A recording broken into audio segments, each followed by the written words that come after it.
Back to my channel. आज मैं आपके लिए पार्ट 2 लेके आई हूँ, क्योंकि मैंने पिछली जो वीडियो डाली थी उसमें कटिंग डाली थी और आज मैं उसकी स्टिचिंग आपको बताऊंगी। जैसे ये वो प्लाजो है, मैंने उसमें आपको बताया था कि ये चीज हमने जो बैक पल्ला है वो हमने बढ़ के काटा हुआ है 2 इंच, जैसे पैंट में काटते हैं, और ये हमारा फ्रंट पल्ला है। तो इसकी स्टिचिंग हम कैसे करेंगे तो आज की वीडियो में वही मैं आपको बताऊंगी। चलिए शुरू करते हैं। तो सबसे पहले हमें क्या करना है, हमें ये फ्रंट पल्ला उठाना है। पहले फ्रंट पल्ला उठाना है हमें, इसका आसन से आसन जोड़ना है।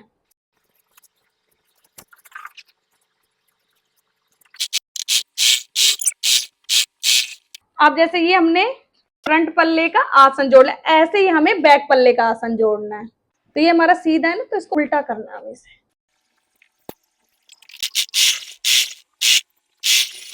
अब हमारा ये बैक पल्ला भी जुड़ गया। अब हमें क्या करना है, दोनों पल्लों को एक के ऊपर एक रखना है और इन्हें साइडों से जोड़ना है। लेकिन हमें क्या करना है, नीचे से शुरुआत करनी है, ऊपर से नहीं करनी, नीचे से, क्योंकि हमने जो बढ़ के पल्ला काटा हुआ है नहीं तो वो ऊंचे नीचे हो जाएंगे। नीचे से इक्वल करना है और इस पे मशीन चलानी है।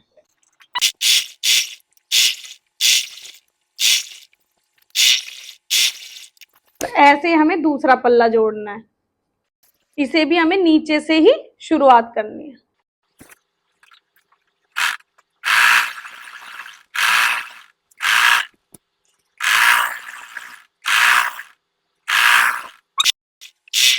अब हमें इसमें जो हमारा फ्रंट पल्ला है, फिर हम इसमें कंफ्यूज हो जाते हैं हमारा फ्रंट कौन सा है बैक कौन सा है। तो हमें क्या करना है, हमें फ्रंट पल्ले में जैसे हम पैंट में प्लेट डालते हैं ना, ऐसे हमें इस प्लाजो में भी प्लेट डालनी होती है। तो जो हमने बी सेंटर ले रखा था, जैसे ये हमारा बी सेंटर है ना, इसी पे ही हमें प्लेट डालनी है। तो दोनों पल्लों को ऐसे इक्वल कर लो, छोटा सा ऐसे कट लगा लो। इसमें जो हमने बी सेंटर लिया था ना, 6.5 इधर और 6.5 इधर का, ऐसे ही हमें ये जो सेंटर है ना हमारा, इसमें हमें 7.5 इंच की प्लेट डालनी है। तो इससे हमें ये पता रहेगा कि ये हमारा फ्रंट पल्ला है। ये हमने एक प्लेट डाल दी, अब ऐसी हमें दूसरी डालनी है। तो आप देख सकते हैं ये हमारी दोनों प्लेट डल चुकी हैं। अब मैं आपको ये जैसे ऊंचा नीचा है आपको दिखाती हूँ। तो आप देख सकते हो ये हमारा फ्रंट है, ये बैक है। तो इसमें ये फुल इलास्टिक है। तो इसमें इसको हम किस तरीके से मोड़ेंगे अब मैं आपको बताऊंगी। तो आप ध्यान से देखना, इसको आल पिन की सहायता से इसको मैं फोल्ड करूंगी। पहले हमें इसके चारों तरफ 2-2 इंच का निशान लगाना है, ऐसे 2-2 इंच का निशान लगाना, ऐसे फ्रंट पे और ऐसे ही बैक पे। अब मैं आपको आलपिन से इसको मोड़ के दिखाती हूँ। मैंने चारों तरफ 2-2 इंच का निशान लगा रखा। अब इसे हमें किस तरीके से फोल्ड करना, हमें क्या करना है, ये आधा इंच अंदर और ये 2-2 इंच ऐसे, और इस पे हमें इसमें अंदर रबर डलेगा और इसे में आलपिन लगाते जाओ। अब मोड़ते जाओ, आलपिन लगाते जाओ।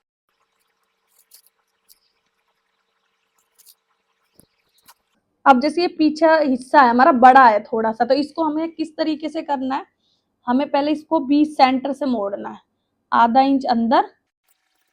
अब हमें यहाँ से मोड़ना है, आधा इंच अंदर देना है और 2 इंच हमारा ऊपर की तरफ। अब जैसे ये थोड़ी सी हमारी चुन्नट आ गई, तो इसमें हमें क्या करना है, हमें यहाँ छोटी सी एक प्लेट बनानी है ऐसे। बस यहाँ पर आप पिन लगा दो। जब हम रबर डालते हैं तो ये प्लेटें हमारी कुछ भी नहीं दिखती है।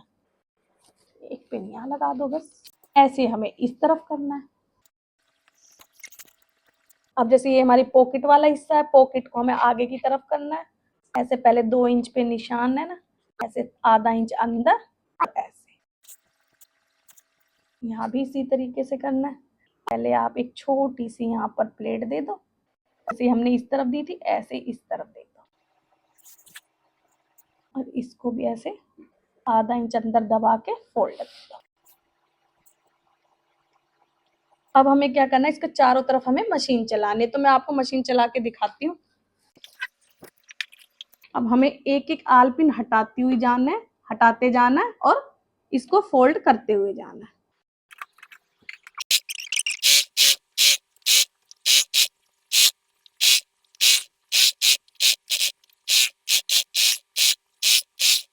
यहाँ से हम नाड़ा डालेंगे, तो इसलिए हम रबर डालेंगे, तो हमें थोड़ी सी जगह छोड़नी है। जिसकी भी ये प्लाजो है उनकी कमर है 30 मतलब 34 इंच। तो हमें क्या करना है, 34 में 5 इंच कम करना है। मैंने आपको बता रखा है, कई वीडियो में मैंने आपको बताया, जितनी भी हमारी कमर होती है उसमें हमें 5 इंच कम करना होता है। तो 1 2 3 4 5, तो हमारा कितना बच गया 29। तो मैं इस रबड़ को 29 इंच लेऊंगी।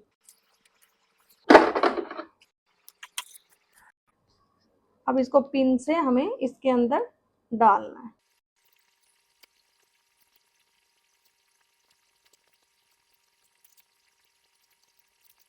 अब हमें इस इलास्टिक को यहाँ से इसको एक दूसरे से जोड़ना है।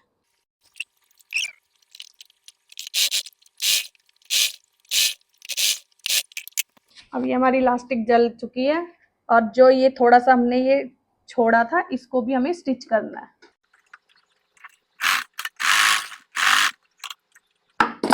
बस इस रबड़ को हमें बिल्कुल खींच के बिल्कुल बराबर करना है, और इसके बीच में एक फिनिशिंग वाली सिलाई चलानी है।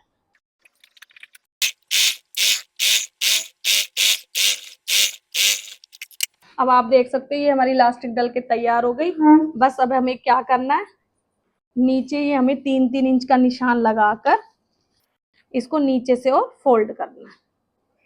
पहले हमें चौक से निशान लगाना है 3-3 इंच का, ऐसे दूसरे पल्ले पे।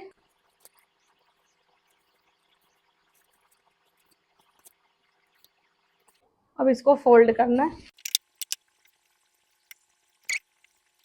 तो जैसे हमारी ये कान है ना, तो इसलिए हमने इसको बीच से पकड़ा है, और बस इसको यहाँ से 3 इंच है यहाँ से रखो और सीधा फोल्ड कर दो।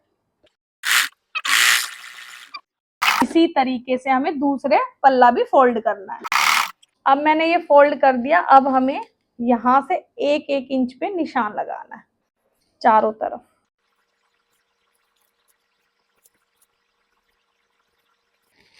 और इस पे हमें मशीन चलानी है।